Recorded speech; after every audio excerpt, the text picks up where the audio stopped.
Então vamos lá, a gente vai falar sobre isso, alcançando uma vida abençoada. E o título da minha mensagem é Tudo começa no coração. Tudo começa onde? No coração. Então, Deus, o nosso amado Senhor, Ele tem para a sua vida uma vida abençoada. E quando eu falo sobre vida abençoada, eu estou falando sobre uma vida financeira abençoada. Você sabia? Deus deseja que você tenha uma vida financeira abençoada. Eu não vou pregar uma pregação de coach aqui, de mostrar para vocês como ganha dinheiro, amém? Não é no meu propósito isso, mas à luz da palavra de Deus, eu vou mostrar como que é um coração de uma pessoa que é próspera, que é uma pessoa que é abençoada. Então Deus, Ele tem uma vida boa financeira para você, e você pode viver sim uma vida nesse estilo. Então, só que para viver essa vida abençoada, tudo vai começar pelo teu coração. Inicia-se tudo no teu coração. E eu quero dizer que precisa-se ter então uma motivação correta ao seu coração para você viver uma vida abençoada. Você sabia, querido, que os maiores endividamentos, se inicia no coração? As maiores dívidas das pessoas se iniciou no coração, tanto que a prosperidade também se inicia no coração. Se muito provável você está com muitas dívidas, é porque o teu coração te enganou. Se muito provável que você está prosperando, é porque o teu coração te direcionou também. Provérbios capítulo 4, versículo 23. Provérbios capítulo 4, versículo 23. Vai dizer assim, de tudo o que se deve guardar, guarde o seu coração, porque dele procede as fontes da vida. Olha só, a tua prosperidade vai vir do teu coração, mas também as dívidas, as coisas que se embolaram também vieram do teu coração, porque dele procede as fontes da vida. Então, se tem algo que nós precisamos cuidar do nosso coração. Muitas das vezes a gente entra em alguns tipos de dívida, com anseio e desejo de comprar algo que a gente nem precisava, mas brotou aonde? No coração. Sabe, você começou a olhar e aquilo começou a iluminar o teu coração, e o teu comportamento foi o quê? Comprar no seu cartão em várias e várias vezes. E o seu cartão, no mês que vem, ele vai vir a conta. Mas tudo se iniciou com o coração. Você deixou ser enganado pelo teu coração. Então, a motivação do coração, ela muitas das vezes vai te impulsionar a gastar, a comprar e até mesmo reter o que nós deveríamos dar. Porque se nós não temos uma boa motivação para ofertar, você não vai ofertar. Se nós não tivermos uma boa motivação para dizimar, por exemplo, você não vai dizimar. Então a Bíblia, queridos, está repleta de textos e de ensinamentos sobre uma vida abençoada. De personagens com um coração que não tem apego pelo dinheiro. E são abençoados. Então quando você lê a Bíblia, você vê muitos homens de Deus prosperando demais. Abraão teve que se separar do seu sobrinho Ló, porque eles tinham tantas bênçãos, que juntos não davam para ficar. Abraão teve que falar, vai para lá e eu vou para cá, porque nós estamos enriquecendo demais. Então assim, é da vontade de Deus te abençoar. Nós estamos debaixo de uma promessa de Abraão, que serão benditas todas as nações. Nós estamos debaixo disso. Então, diga após mim assim, eu posso ter uma vida abençoada, porém, preciso cuidar do meu coração. E sabe, e muitas outras pessoas estão morrendo pela sua própria cobiça, pelos seus próprios desejos. Vamos ler um texto em Mateus 19, Mateus capítulo 19, versículo 16. Nós vamos falar de um rapaz aqui, e diz assim o texto: eis que alguém, aproximando-se de Jesus, lhe perguntou: mestre, que farei de bom para alcançar a vida eterna? Jesus respondeu: por que você me pergunta a respeito do que é bom? Bom só existe um. Mas se você quer entrar na vida, guarde os mandamentos. E ele lhe perguntou: quais? Jesus respondeu: não mate, não cometa adultério, não furte, não dê falso testemunho, honre o seu pai e a sua mãe, e ame o seu próximo como a si mesmo. O jovem disse: tudo isso eu tenho observado. O que me falta ainda? Jesus respondeu: se você quer ser perfeito, vá, venda os seus bens e dê o dinheiro aos pobres, e você terá um tesouro nos céus. Depois venha e siga-me. Mas o jovem, ouvindo essa palavra, retirou-se triste, porque era dono de muitas propriedades. Olha só, esse texto aqui, gente, está revelando um coração de um homem cego pelo dinheiro. Olha que interessante esse texto. Ele era então um jovem que tinha muito dinheiro, nós acabamos de ler, versículo 22 vai dizer: mas o jovem, ouvindo essa palavra, retirou-se triste, porque era dono de muitas propriedades. Até a própria palavra, né, no seu subtítulo ali, fala que é um jovem rico. Então nós estamos falando de uma pessoa que era muito rica, tinha muitas propriedades. Quem aqui tem muitas propriedades? Vamos ver quem é um rico aqui. Eita, glória a Deus, aí ó, pastor. Amém? Então era uma pessoa muito rica, só que ele tinha um certo interesse pelas coisas eternas, porque a gente vê que ele chega até Jesus, chama Jesus de mestre e fala assim: que farei bom para alcançar a vida eterna? Então, esse jovem rico, por ser rico, ele almejava a vida eterna, ele almejava as coisas eternas. E vemos também que esse jovem, ele era muito obediente à lei de Deus, porque quando Jesus começa a falar para ele: olha, honra o teu pai e tua mãe, e assim por diante, começou a citar ali os mandamentos, né? O jovem diz: ó, tudo isso eu tenho observado, o que me falta então, Jesus? Né? Ele fala: olha, está tudo certo, Jesus, e o que me falta então? E aí, Jesus então, conhecendo o coração dele, pede para ele então vender os seus bens e dar aos pobres. Aí, meu irmão, aí agora pesou algo no coração desse rapaz. Mas sabe o que Jesus estava querendo fazer na vida desse cara? Jesus estava ajudando a tratar o coração dele. Todas as outras áreas dele estava tudo perfeito, honrando o pai e a mãe, sendo obediente, estava tudo certo, mas havia uma área dentro do coração dele que ele precisava de libertação. Quem sabe você nessa noite, está tudo certo, tem obedecido os mandamentos de Deus, mas talvez tenha uma área de libertação com finanças e dinheiro que você precisa ser liberto ainda, que você precisa ser tratado. A gente, muitas das vezes, estamos presos financeiramente. E hoje o Senhor quer levar-nos a alcançar uma vida abençoada. Mas sem uma libertação financeira, nós não seremos abençoados. Amém? E é interessante assim, porque uma pessoa que não tem uma libertação financeira, ela tem muito problemas em dar. Ela tem muito problemas em dar uma oferta, em ser dizimista, porque ela está presa naquilo. E é muito interessante que Jesus está querendo ajudar esse cara. Olha a misericórdia de Jesus, né?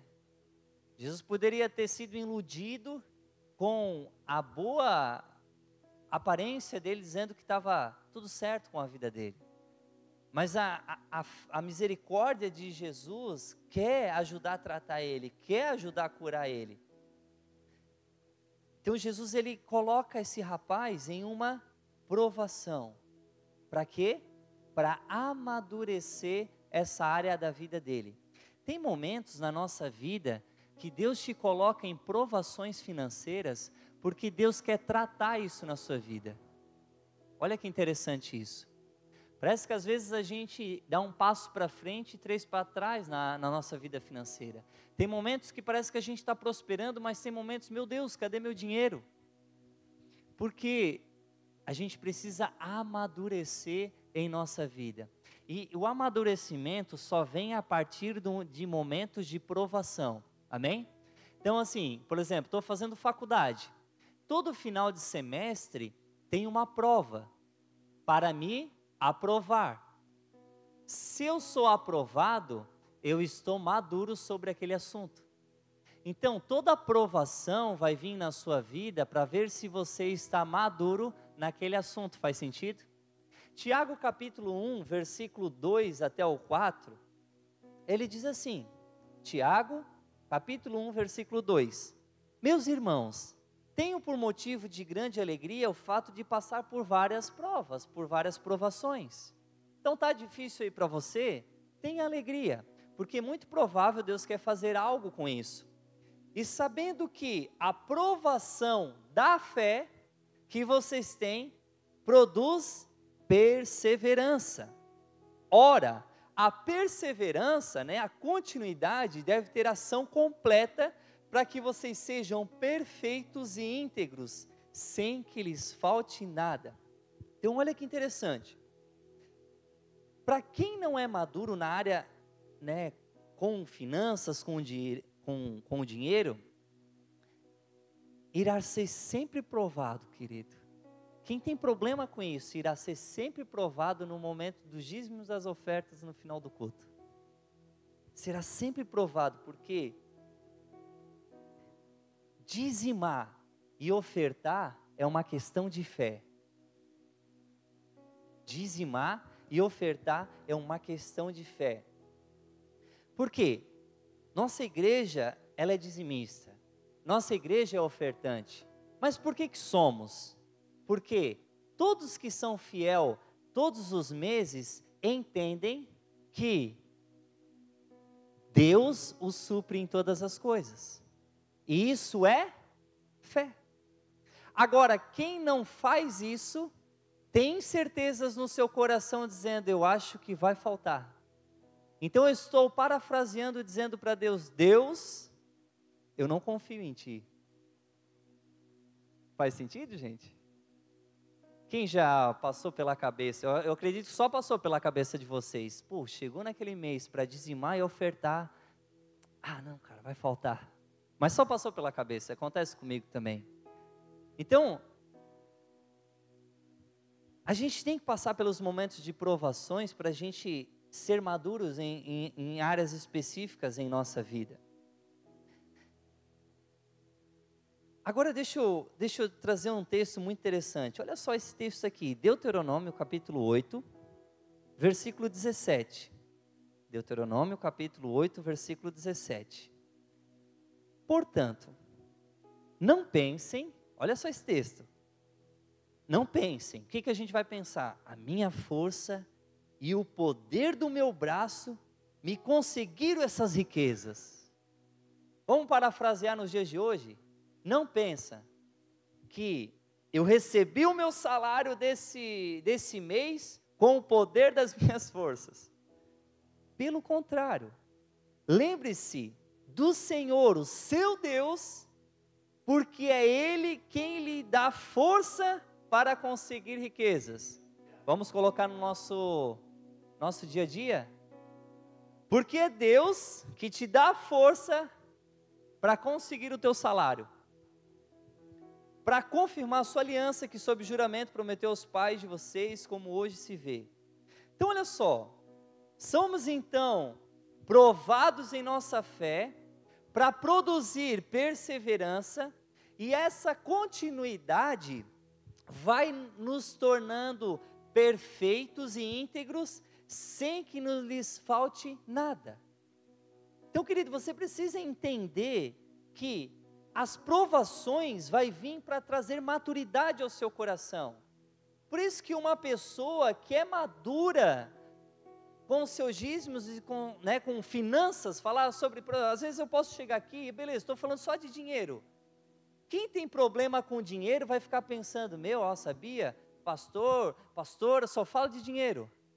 Porque quem está com problema? Sou eu que estou falando de dinheiro e quero ajudar, ou a pessoa que está murmurando contra quem está falando que tem o problema? Porque quem é maduro em falar de finanças é porque já foi tratado com Deus, já confia em Deus, tem fé em Deus. Então eu não tenho nenhum problema de falar sobre dinheiro, porque eu sou maduro em falar em dinheiro. O dinheiro não me corrompe. Eu sou fiel nas minhas ofertas, eu sou fiel no meu dízimo. E sabe, Jesus, ele estava querendo fazer isso naquele jovem. Amadurecer essa área da vida dele. Hoje a gente vê tanta loucura na internet, cara. Um monte de gente falando mal, dando dinheiro para pastor, coisa e tal. A gente não tem nada a ver com isso, queridos. Sério, não temos nada a ver com isso, porque nós somos maduros. Sabe, quando eu comecei a ser dizimista e ofertante, eu não era maduro. Então ainda eu tinha um pouco de incertezas, eu tinha um pouco de dúvidas, eu pensava o que vão fazer com o meu dinheiro. Sabe, eu tinha, porque eu não era maduro. Mas cada provação que Deus foi me levando, foi forjando eu na perseverança de continuar semeando, e eu comecei a se tornar maduro nessa área. Então hoje para mim não é uma área que Deus precisa me chamar e vem aqui, Eduardo, que eu quero tratar isso no teu coração. Não é mais, porque eu sou maduro nessa área, e eu creio que você também é maduro, amém? A gente vê na nossa igreja tem muita gente madura, muita gente que mês por mês, fielmente estão ali contribuindo com a casa do Senhor, e glória a Deus pela sua vida, parabéns, você tirou 10 na sua prova. E Jesus ali estava levando esse jovem à provação, para que ele fosse então maduro nessa área. Sabe, é muito interessante assim, porque muitas pessoas, querido, acham que tem que colocar fogo no dinheiro para servir a Deus. Eu tenho que ser pobre para servir a Deus, né?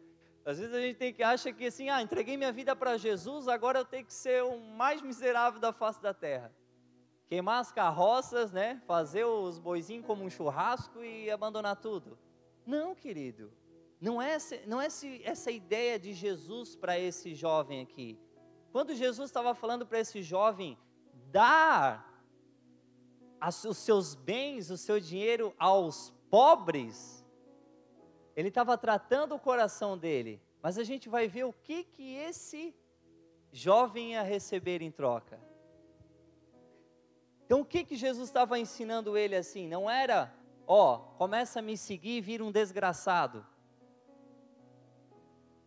Nenhum momento Jesus estava chamando para ele, dá os teus bens aos pobres e vai morar numa ponte.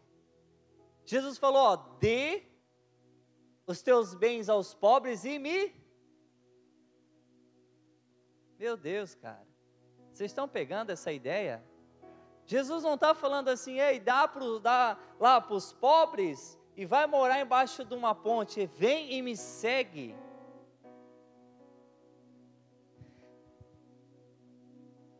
E aí é interessante, porque o jovem rico não seria menos pobre por seguir Jesus. Você que entregou sua vida para Jesus, você não é menos pobre por ter seguido Jesus.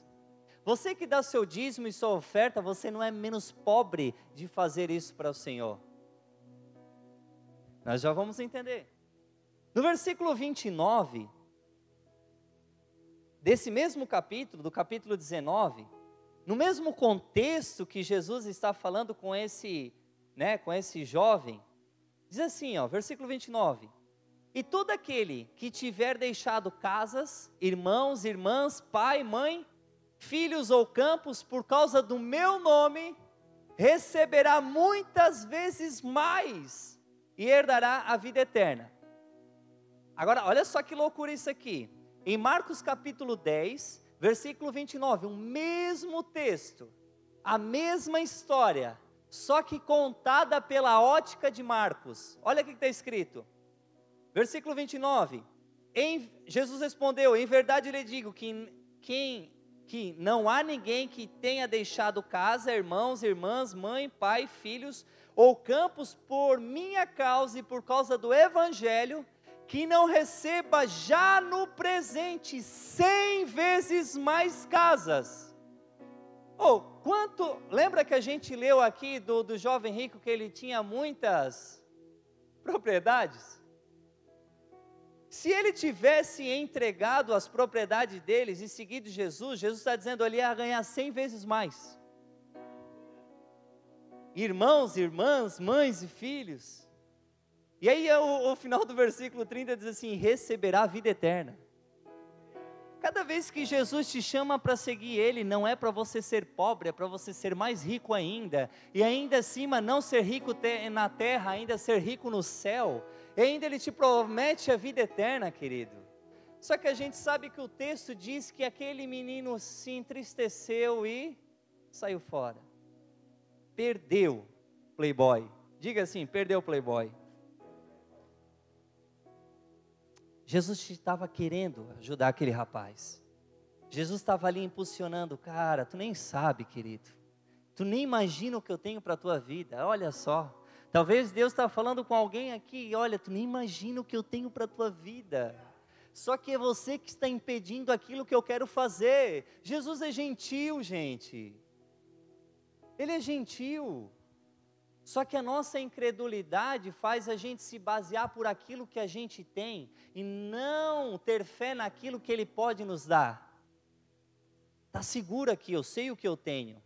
Mas pessoas que se movem em fé, que dão passos além do natural, recebem o sobrenatural. Sabe, querido, Deus tem muito mais para a sua vida do que você pensa.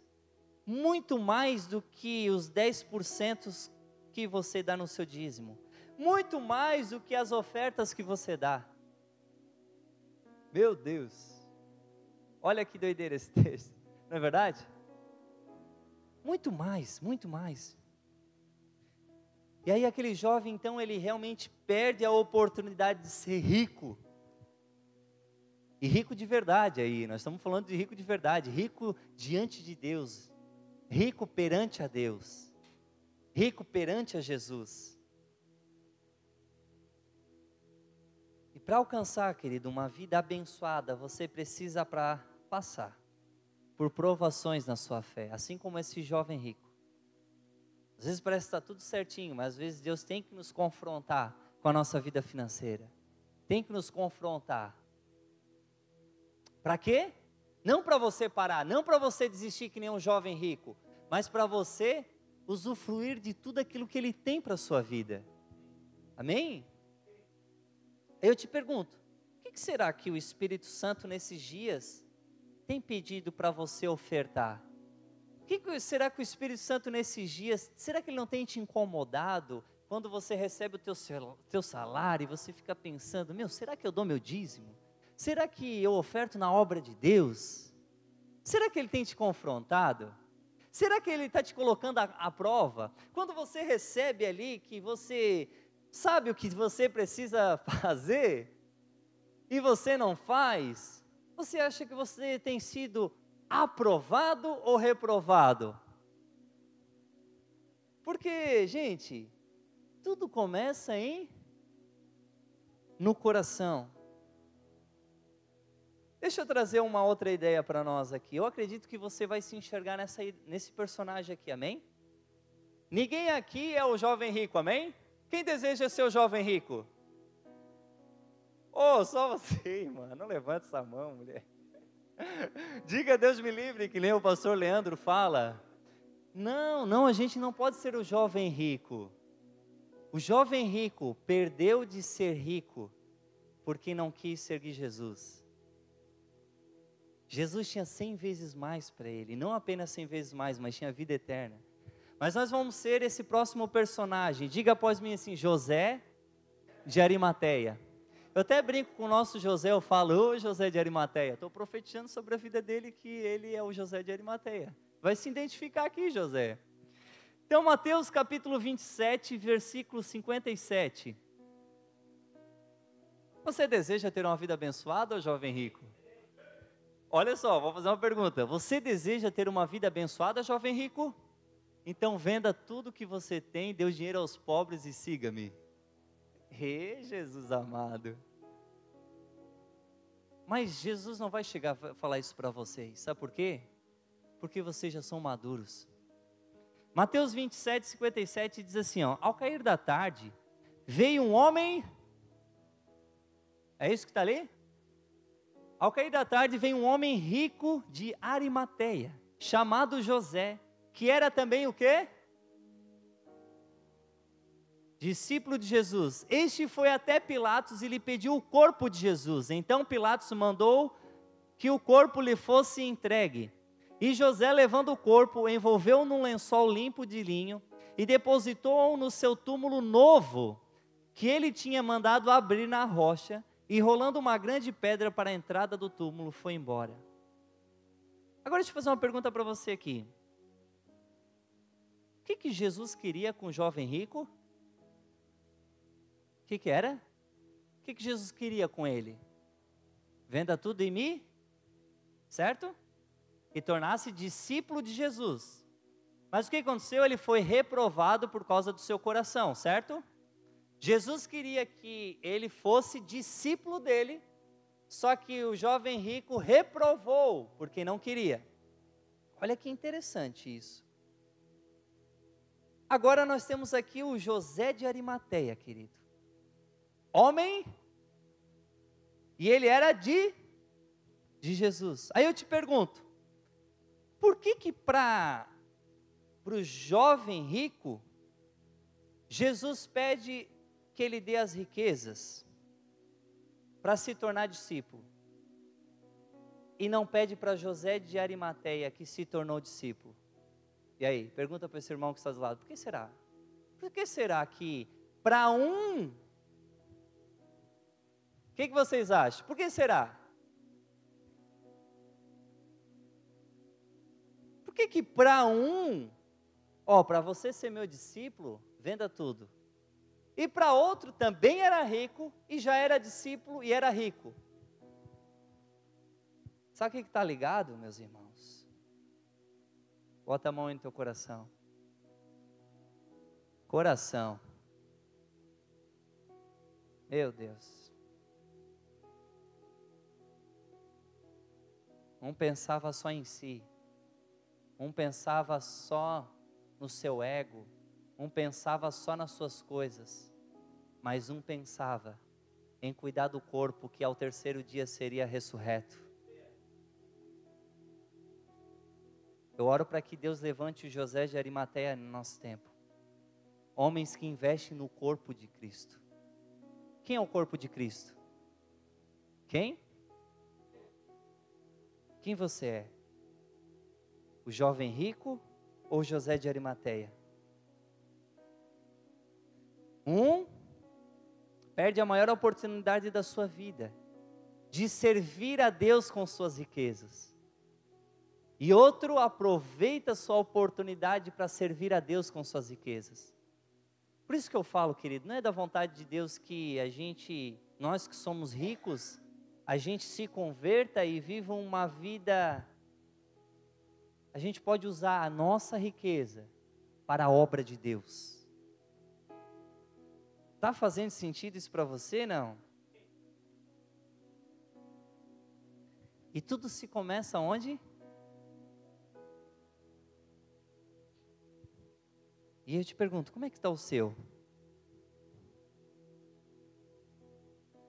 Hoje eu estou pregando bem de boa, né? Estou falando baixinho, mas é porque eu estou querendo realmente trazer um ensino. Está batendo? Se está batendo é porque tem problema no coração. Porque se você tivesse maduro, estava tudo bem. Estamos juntos, está na mesma pegada. Mas é isso aí, queridos. Como está o teu coração? Está para si ou para o reino? quer alcançar uma vida abençoada, tenha um coração de José de Arimateia. Amém? Porque você não alcançará uma vida abençoada se você ser o jovem rico. Porque não tem sentido Deus encher você de bênção, sendo que é só para você. Nós temos que aprender um princípio que tudo que Deus nos dá com abundância não é para nós apenas. Jesus era rico em vida, e o que Ele fez por nós? Nos deu a vida. Tudo que você tem de abundância não é somente para você, é para compartilhar.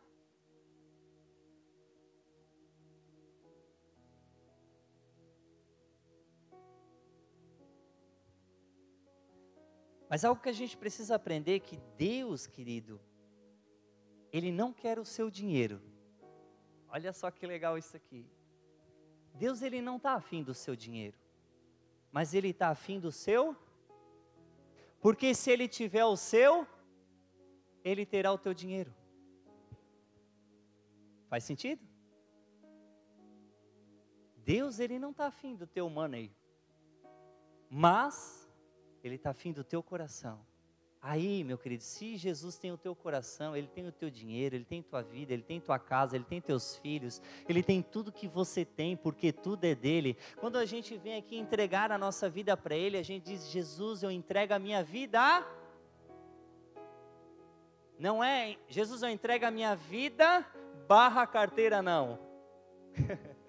Se a gente fez isso, a nossa vida financeira está decaindo. Você não está prosperando disso, porque o maior administrador em nossa vida financeira é Jesus. E se nós não consagrarmos a nossa vida financeira a Jesus, a gente sempre vai estar decaindo. Sempre, sempre.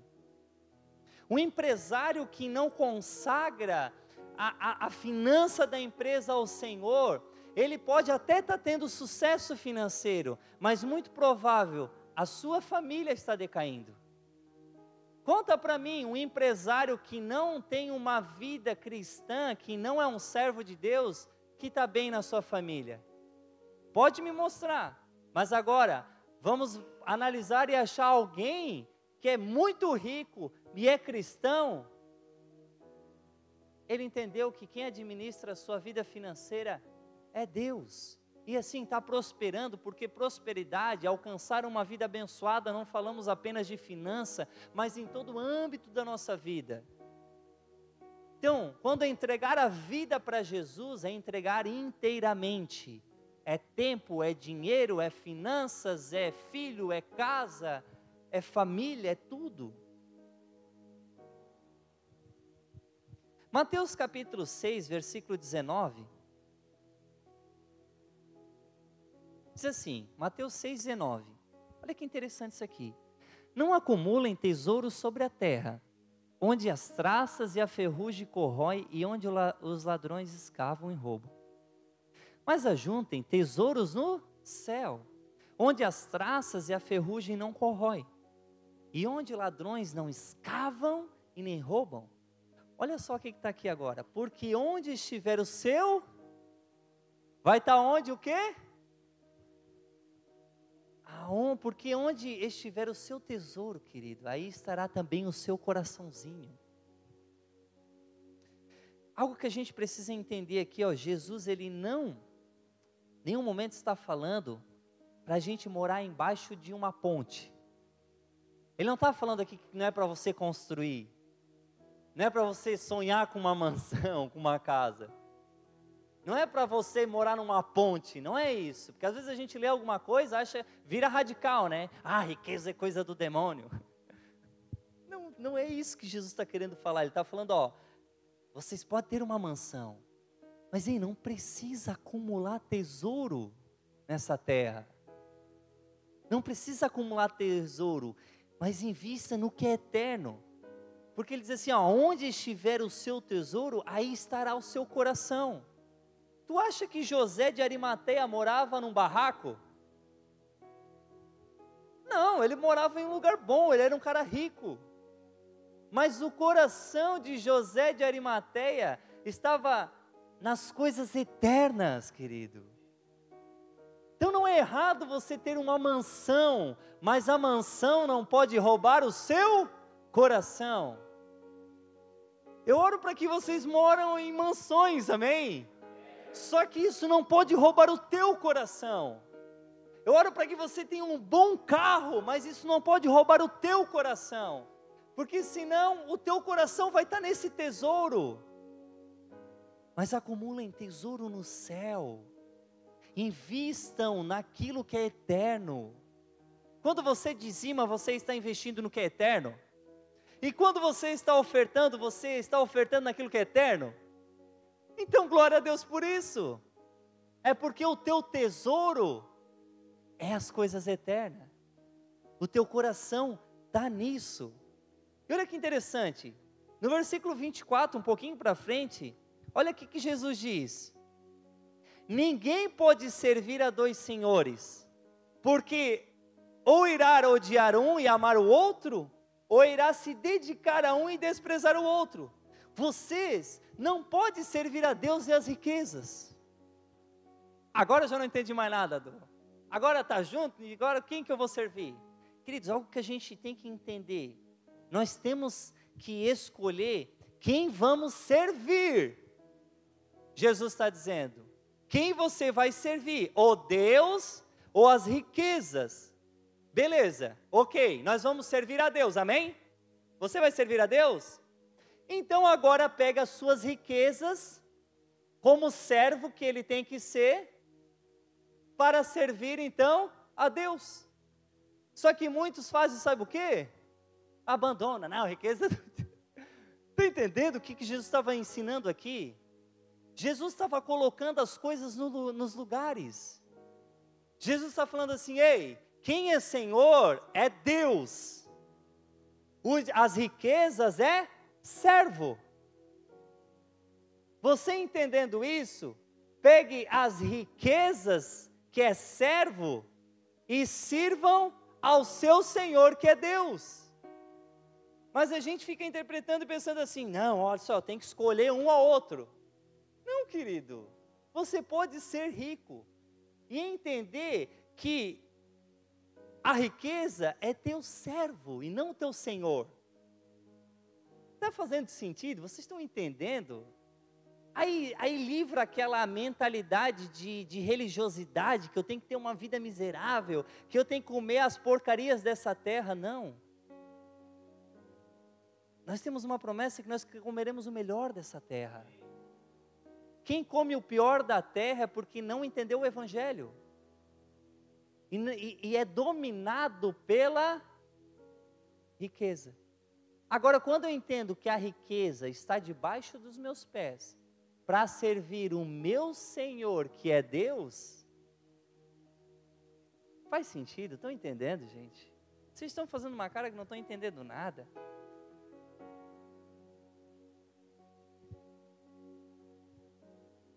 Aí o meu coração está a serviço de Deus. E aí as minhas riquezas estão a serviço de Deus.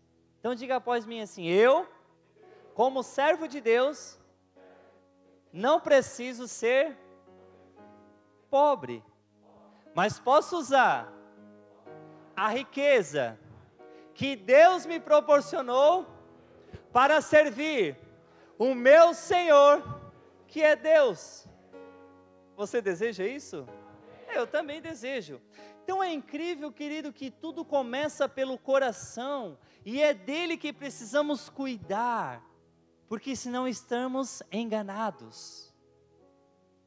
Cara, eu creio que nesse momento Deus está nos libertando de uma mentalidade medíocre que nós tínhamos com o dinheiro. Isso é muito interessante. Olha só, já estamos finalizando. Marcos 12:30 diz assim, ó: ame o Senhor, o seu Deus, de todo o quê?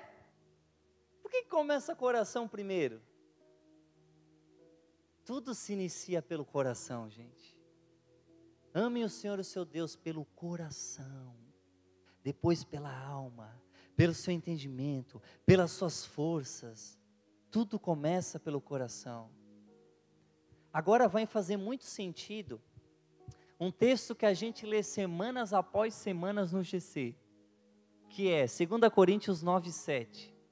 Vai fazer muito sentido agora. Quando a gente entende que tudo se inicia pelo coração.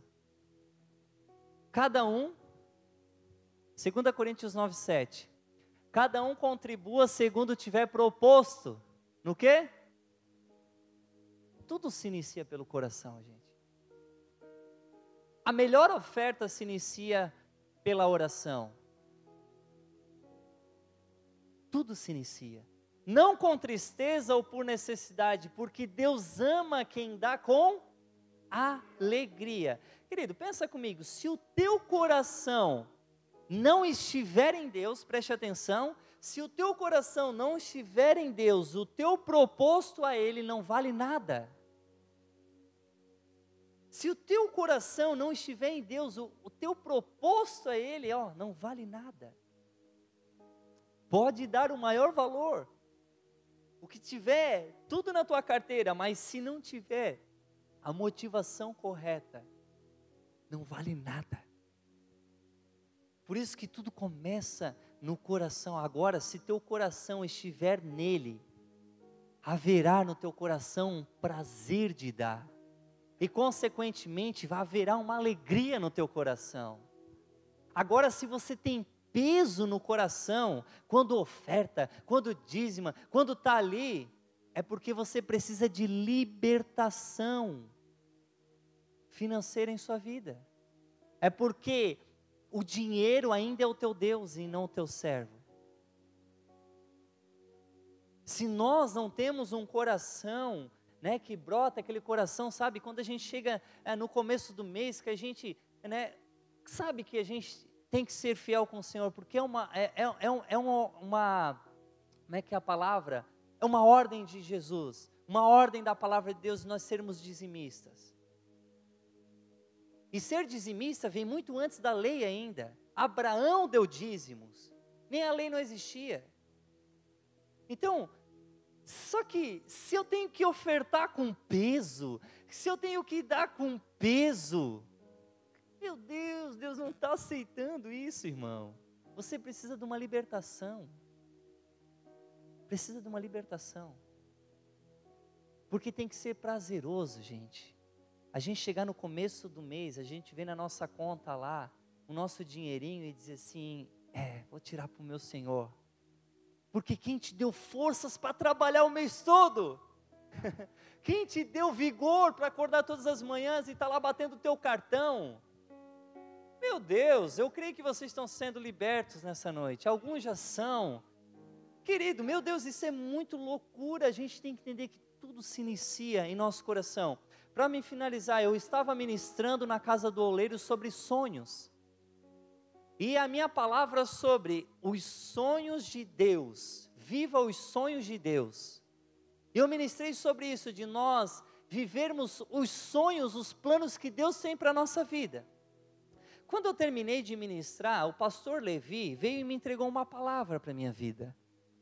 E ele falou bem assim, sonhar para desejar, desejar para crer, crer para pedir, pedir para receber, receber para ter e ter para compartilhar.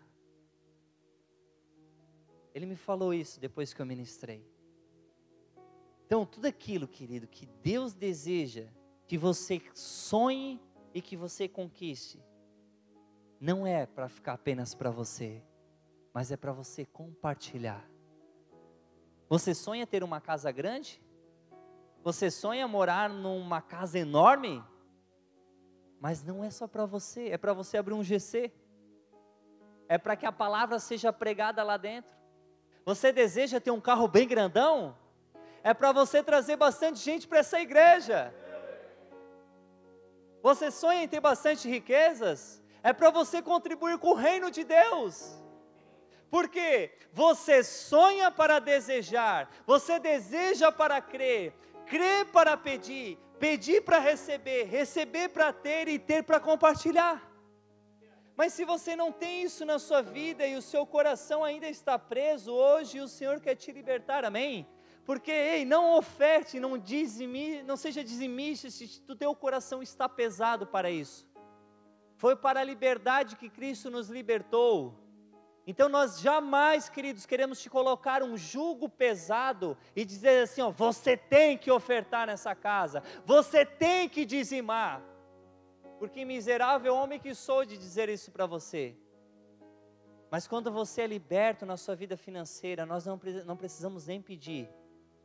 Você dá, porque os teus sonhos estão sendo realizados. Porque você entendeu que um dia na cruz um amor morreu, o maior doador na cruz do Calvário se entregou, aquele que tinha muita vida, nos deu vida quando nós não tínhamos nada. Então por isso que nós somos dizimistas, ofertantes, que queremos ver, agora não tem às vezes nem a ver que eu quero ainda alcançar uma vida abençoada, eu já sou abençoado por aquilo que Ele fez na cruz. Eu quero te convidar a se colocar de pé nessa noite.